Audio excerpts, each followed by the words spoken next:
right at you. Only on 933 KFM. Welcome back to this edition of the 933 KFM Hot Set, brought to you by Nile Gold. The coffee and tea we drink is served by Ban Cafe. And in the Hot Set, we have David Bahati. He's Member of Parliament for Ndorwa West constituency. He's the Deputy Chief Whip in Parliament. Deputy Chief Whip? I'm a Vice Chairperson of the NRM Parliamentary Caucus. Thank you for the correction. There are so many titles. And Salaamu is Deputy President of the Forum for Democratic Change. Yes. Governance and democracy in the face of new media and insider revelations like what we have seen in the WikiLeaks whistleblower website that has served us quite a sensational amount of information on what leaders think about one another and where things are coming from. David Bahati's name has come up finally, especially in light of the anti-homosexuality bill. Apparently there was a hand pushing from behind that never became visible. True or false? The invisible hand. Would that be true, David? No, I think what is important is that the bill is under Parliament, and we expect it to debate it, and it has support of the people of Uganda. The 8th Parliament was fully behind it because they gave me permission to move ahead.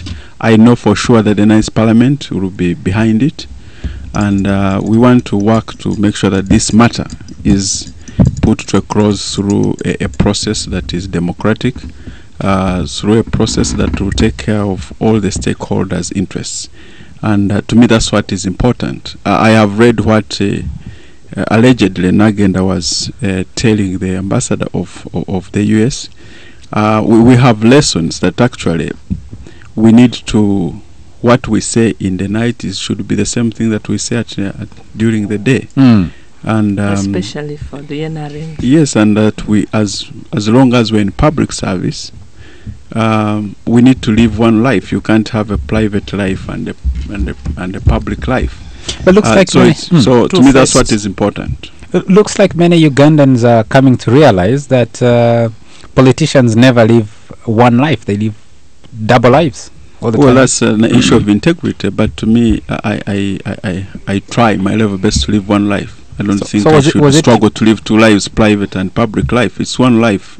What does it mean for you, Honorable Bahati, now that these revelations are coming, that the bill, after all, wasn't your personal moral crusade, but there are other forces behind it? It is true that the bill was not mine alone. It was for so many people. As you remember, I moved it. I was supported by the majority members of Parliament. I was seconded by Honorable Benson Obuogwar. It has never been mine alone, but I'm the one who moved it. And did you initiate it as well? Yes, we did. Technically, it is. Yeah. Technically, yes, but from these revelations, there is more. These revelations actually they don't mean anything to me. They don't mean anything because Mr. Nagenda has mentioned a number of things in the media, including even issues, the way he perceives the regime of the person he's serving. He has not come out to deny whether it is true or not true. No, he has so I don't think we should waste much time on the weak links. I think what we need to do is to focus on what is before us. What is before us is the problem of homosexuality in that regard, and that's what we are pushing. But increasingly, I think democracies are demanding more accountability. They want to know what happens with people who are leading them, what they discuss, and I reckon that probably in 50 years people would be demanding to make cabinet meetings open. But as far as I'm concerned, and as far as that issue is concerned, to me that's not a big issue. What is big is that we need to pass this bill and pass it urgently. Half a century looks like such a long time because I think within the next 5-10 years, cabinet records will be available somewhere and someone will be uploading them and for everybody to read. They should be available.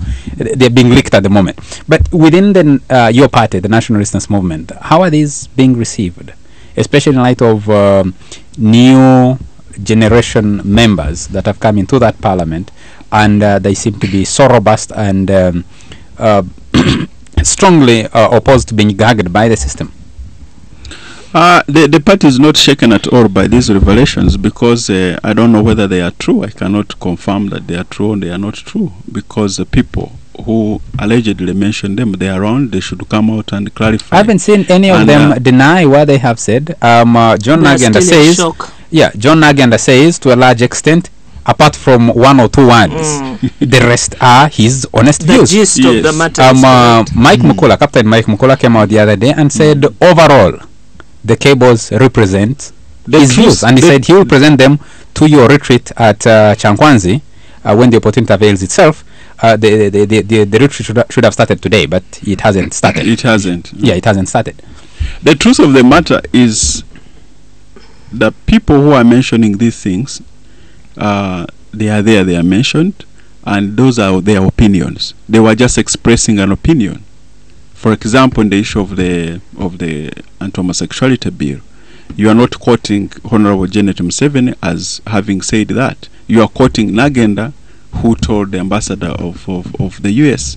So that's just an opinion. I don't think we should waste much of our time on the opinions of these individuals. Honorable Musumba, let me turn to you. Playing politics in the age of such revelations and abilities to get information about what's happening in the country, it doesn't matter. Julian Assange is Australian, isn't he, Angelo?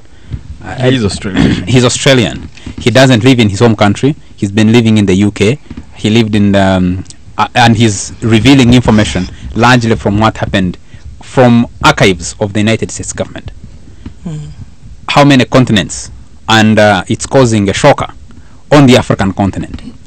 We're going to be served with a lot more of these kinds of information.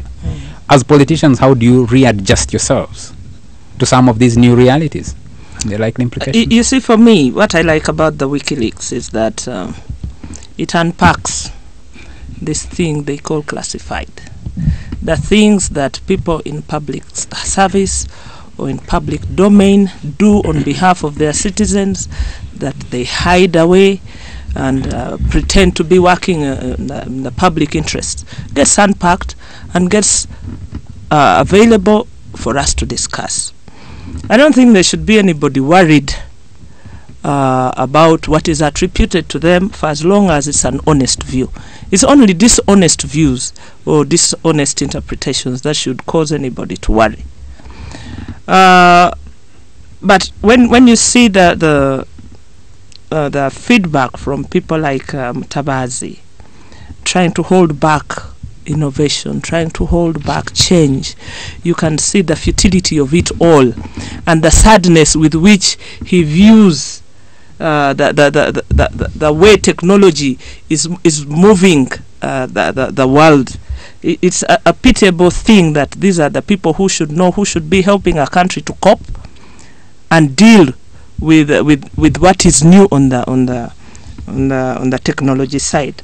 For us as a party, I think we welcome this because we do believe in an open society. The cables in your party haven't come out yet. When they come, I promise you, they'll do nothing to us because what we talk in the day is what we talk in the night, what we talk in the evening. Would you vouch for everybody in your party? Yes, anybody who speaks on an official capacity. Of course, you can find information below the table. That too is available. If you want the black market, if you want window 2, if you want information is available. It depends on what level, the strata of information you want to get. What I don't agree with the Honorable Bahati here is for him to say, well, those are their views. These are people paid for their views. Nagenda draws money from the consolidated fund to advise on his views. That's why he's a senior presidential advisor. So he's not just a commoner down the street. We pay for that opinion. And therefore, we take it seriously. We don't dismiss it. And you shouldn't try to. No, you shouldn't try to because we pay for it. And when he gives it up in a different space, we should know that he had actually loosened up. That's what I actually meant, because he thought it was safe. But In now his when the column, curtain, he says he when, fears when what the he says. when the curtain when the said. curtain is After several glasses of drawn. whiskey. That's what he says. No, in no, his no, no. column. I actually say Miss Anagenda really mourning, and there are points at times at which I see a kind of hallucination. You know, it's a disjointed mind. If you do a psychoanalysis of his pieces, you see him. I taught here, I taught this way, I taught that way. You know, a lot of The technical term is cognitive dissonance. All right, I agree with you. You must have studied with Opolot, Professor Opolot. So, for me, I find this information explosion, really good in us understanding the mindset of the American government, of the American intelligence, and the depth of what concerns them, from nuclear in Malago to dogs crossing the road to homosexuality. You know, everything, our entire spectrum of life is actually their business. And if you were to compare as a leader, is America and their life and their policies our business from morning to morning? If we have to balance governance, it tells you that we have a long way to go. A long way to go to be at par, or even closer to understanding the kind of world we live in, and the governance structure in which we are in, and how we need to prepare our societies to be viable. Because for many leaders, an appointment with the American ambassador or the political officer, God, is something to write home about. And therefore, they volunteer information which is of great detriment to them as well. But for us to reconfigure the relationship that political leaders should have with these all these ambassadors, all these political people from different agencies, it helps to reorient the political leadership to understand who they are dealing with, for what and why, so that in their unguarded moments they do not say things that WikiLeaks will make them I ashamed see Honorable of. Bahati itching to come in here, but let's take a commercial break and then come back to this discussion. It's live. It's hot.